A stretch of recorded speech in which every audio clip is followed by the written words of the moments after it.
Hey all, here are OS reviews. In the past, we checked out a number of rugged smartphones which are designed to withstand more rough elements and terrain, including withstanding shock, extreme temperatures, water, pressure, so on and so forth. And one of the brands that we have seen has been HOTWAV. They've made some interesting devices, including ones that have a dual display on the rear for showing you quick notifications. But today we're taking a look at a rugged tablet. In fact, the first one that we have checked out on this channel. This is also from HOTWAV. This is the R7, and it's powered by the Core Unisoc T606 processor, which is a chip that we have seen in other entry-level to mid-range devices in the past that performs decently for this price range, and it also packs 6 GB of RAM with 6 GB of additional virtual RAM up to 12 GB and 256 GB of built-in storage or ROM that can be augmented by a micro SD card along with a 16 megapixel camera. There's also a pretty large 15,600 mAh capacity battery that is rated for up to 18 hours of continuous gaming, over 50 hours of web browsing time,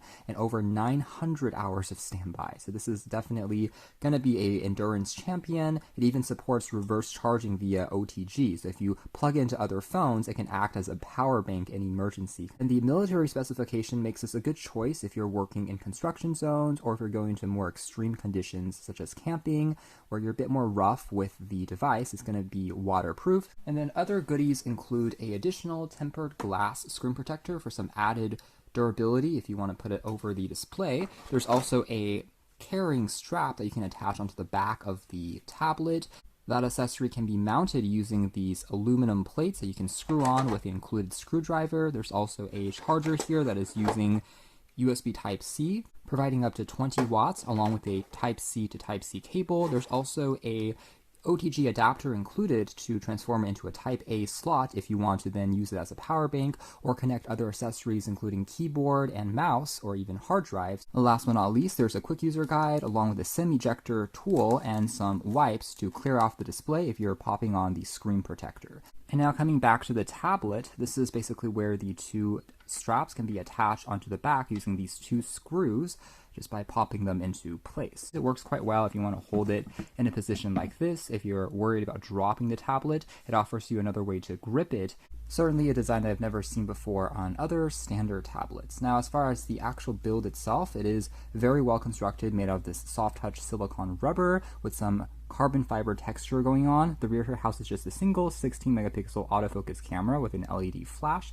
Located on the very top edge, you can find a microphone along with some of the accent work that continues. All four corners are further reinforced by extra rubber to provide the shock absorbency. If you accidentally ding it or drop the tablet, it should prevent the screen from shattering. And then on the right-hand spine, you find access to one of these speakers along with the USB Type-C port, which is also compatible with the OTG functionality. Under the second flap, you'll find the micro SD card tray, which can also serve double duty as a SIM card slot. Pulling it out, it looks something like this, so you can fit both of those types of cards or even two SIMs at the same time. And then located on the left-hand spine is going to be the volume rocker as well as the power key, which are both made out of metal and feel quite tactile and responsive. There's also the second stereo speaker, so there's one on either end to give you a bit of additional separation and volume when you're listening to music. Overall, though, it looks quite good, and as a rugged tablet, I would say it's not too bad when it comes to overall thickness compared to other regular phones and tablets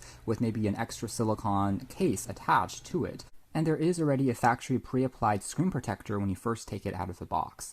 Taking a closer look at the display next, overall it's a pretty decent quality panel that offers good enough viewing angles as expected from IPS LCD, and blacks actually look quite convincing for a non-OLED display. The only thing to note is it is a standard 60 Hz refresh rate as opposed to something faster like 90 or 120 that would have been nice to see. It is technically a HD plus resolution panel, which on a 10.1 inch size is definitely noticeable. If you're pixel peeping, looking a little bit more closely, you can tell a little bit more fuzziness. I really think Full HD 1080p resolution natively should be the default on 10-inch tablets and above here in 2024, but it is what it is. I guess one plus side is that it does have less pixels to push around, and as a result, the processor here is able to remain a little bit more zippy and also reduce some of the power power consumption. Brightness also looks good in most conditions. That being said, as a rugged tablet, I would have liked if they made the brightness perhaps just a touch even higher in extreme outdoor conditions. Otherwise, we are talking about a very clean version of Android 13 out of the box,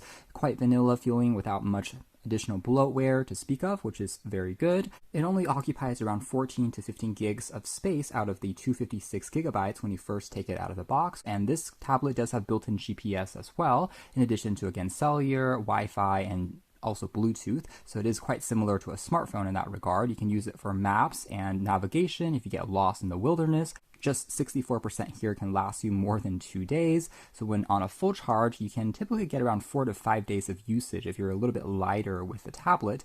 Very good, again, for a camping session. Under advanced settings, you can also turn on and off a light versus dark theme, as well as charging animation. The navigation dock, you can use gesture or bring back physical buttons on the bottom of the display, is also per your liking. Now, one thing I will say is that when it comes to biometrics and authentication, you are able to access face unlock using the front-facing camera, although it's not super secure because it is just one camera lens. It doesn't have depth sensing like Face ID on iOS devices, and there is no fingerprint scanner on this particular model. For example, integrated with the power key, which is perhaps one slight missed opportunity. That being said, you can use a password or PIN, and under the virtual RAM section, this is where you can expand or really augment the existing RAM with 6 gigabytes from the storage size. So it's not exactly the same thing as a real RAM, but does make a slight difference on making multitasking feel a little bit more responsive if you feel constrained. Hotspot can also be accessed from here. Again, 4G LTE, it's an unlocked quad-band device. And then under Intelligent Assist, you can access a few gestures, including lift to wake the display, a one-handed mode if you feel like the tablet is just a little bit too large. That being said, it only can be accessed in the portrait orientation. HOTWAV also allows you to adjust the contrast of the display in terms of making it cooler versus warmer. So overall, the UI style I think looks reasonably modern and attractive, almost reminds me of something like MIUI. There's even a video display enhancement mode, which can scale basically SDR videos into HDR-esque, I guess, in terms of making the contrast just pop a little bit more. Also taking advantage of the tablet's larger display, there is something called freeform windows, which allows you to open applications like mini apps essentially, and you can do something else in the background. So you can trigger this by going over to the multitasking tray and then tapping on the app, then clicking on freeform, and now this will be a resizable, tiny little window that you can also be doing something else like taking notes, watching a video at the same time, as you can tell.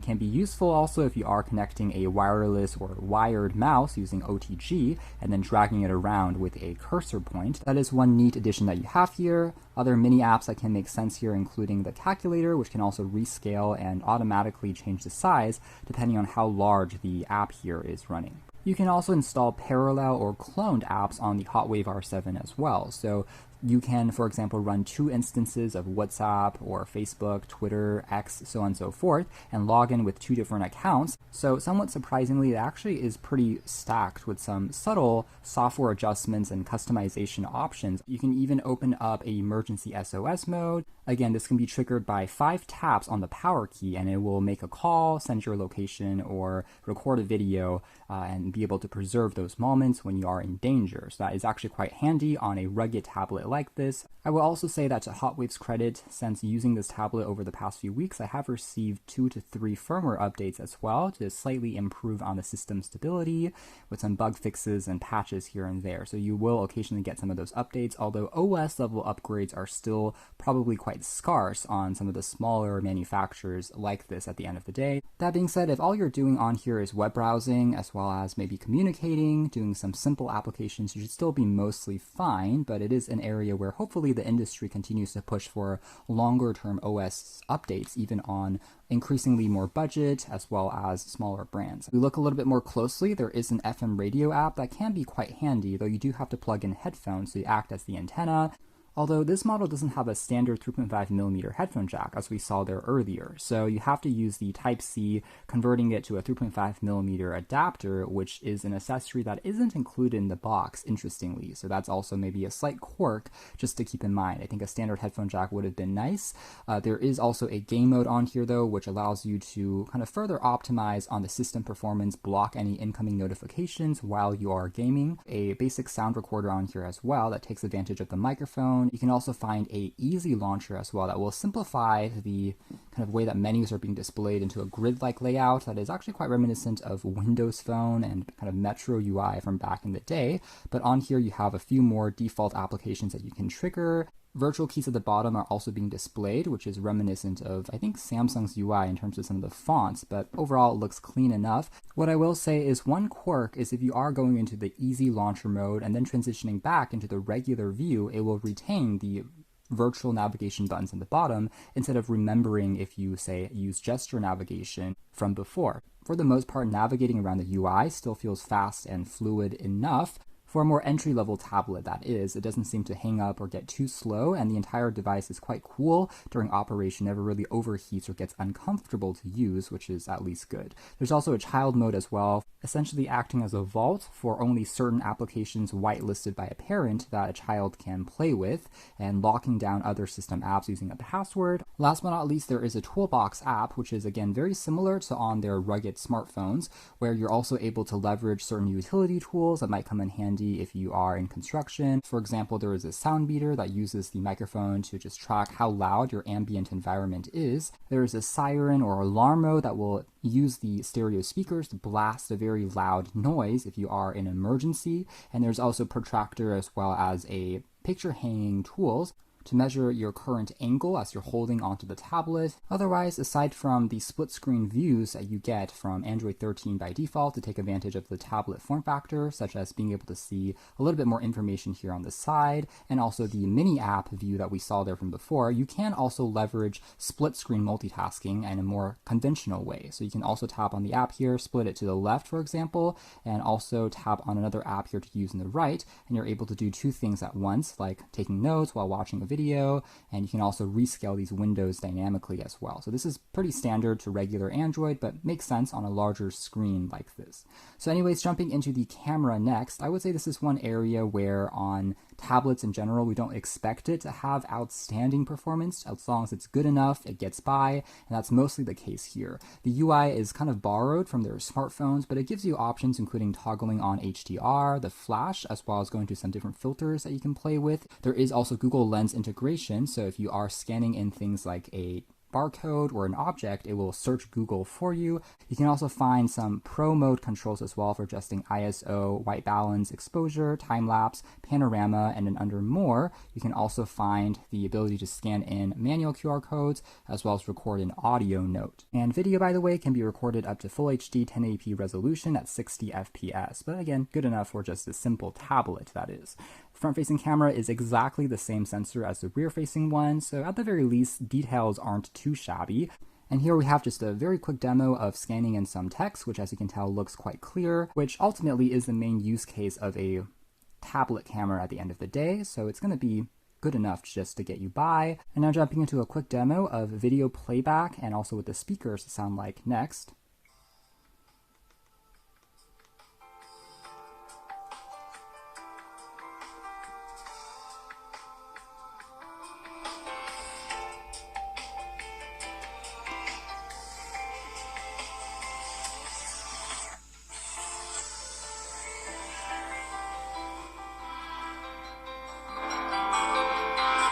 So turning things down, plus side is the speakers are quite loud and you get that real stereo separation, which can be enjoyable as you're holding the tablet. That being said, they do sound a little bit on the thin side if you are cranking it at 100% volume. Could have had maybe just a touch more bass, but overall definitely not bad for a tablet speaker at the end of the day, louder than a smartphone, and again you can connect to wireless headphones or speakers as well if desired. As aforementioned, the Unisoc T606 seems to be hanging on here quite well when it comes to casual web browsing. I would say this is a pretty similar performer to something like the MediaTek Helio G99 in most cases, which is to say for just casual entertainment as well as daily usage, it doesn't really pose too big of a problem. You can tell that videos are still playing along, transitions are still quite smooth and responsive as well, and buffering is not too problematic either. Thankfully, the reception quality on this tablet has been very good, which is a critical function, I think, for a rugged device if you're going outdoors, with dual band Wi-Fi here almost consistently getting full bars, and with 4G LTE also nearing full as well. And yes, picture-in-picture also works quite well without really too many problems to speak of there. The Google Newsfeed can also be triggered here on the left of the tablet, as you can tell. So for just simple tasks like reading back news articles, jumping around the UI, again, it's not going to be too problematic. You also have the standard Google Keep Notes on here that you can doodle with your finger, or of course type things in using the QWERTY keyboard. That is also relatively large and supports swipe as well. It's pretty responsive to type on. That being said, this particular unit doesn't have an active stylus support, keep that in mind. And a quick peek at web browsing, it certainly fares pretty well in this particular regard. No issues when it comes jumping back and forth between tabs, even heavier ones, just because of the, again, 6 gigs of RAM combined with up to 6 gigs of additional virtual that you can augment it with. Scrolling down a longer list also feels good enough. Maybe not as buttery smooth as a faster refresh rate panel, but at the same time doesn't really hang or become distracting to use either. Still is more than good enough for the most part, I would say. Pinch to zoom, multi-touch, as well as, again, re-rendering these heavier desktop-like sites also works well enough. In similar fashion, the microphone quality also sounded good enough with a little bit of noise reduction as well. So if you are using this to make calls, as aforementioned, in addition to using it for cellular data, you should be content. It's not going to be a gaming tablet or a gaming phone to speak of, especially with a more entry-level processor, but still is good enough that you can get some casual gaming done on here, even including slightly more demanding titles as well, such as PUBG and Asphalt, if you do lower the graphic settings and expect to wait just a little bit longer for those applications to load up. And you may not get the smoothest frame rates 24/7, but all in all, things are still playable once they do open, as you can tell here. And also the giant battery ensures hours upon hours of continuous, for example, gameplay, app usage before it runs out and you have to recharge it again, and the entire tablet here as well charges up in around 3 hours or so. Last but not least, HOTWAV does also have a couple of wallpapers built on in here. You can further customize it with your own, of course, but here's just a quick example of the sampling that we have here out of the box.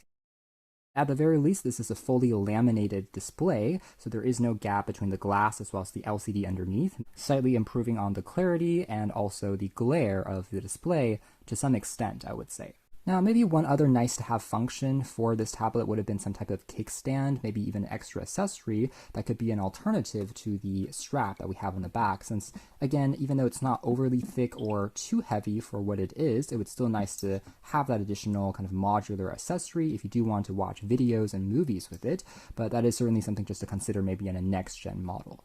So that is more or less it as far as our hands-on review of the HOTWAV R7. Again, it's the first Android rugged tablet that we've checked out, and I think there are some positive attributes here. The build quality is certainly top-notch, feels extremely robust, and also has good enough performance for just casual computing needs. Again, with a long battery life to boot, for going outdoors in extreme conditions, this might be something worth considering. Thanks for watching here at OS Reviews. That's been the HOTWAV R7.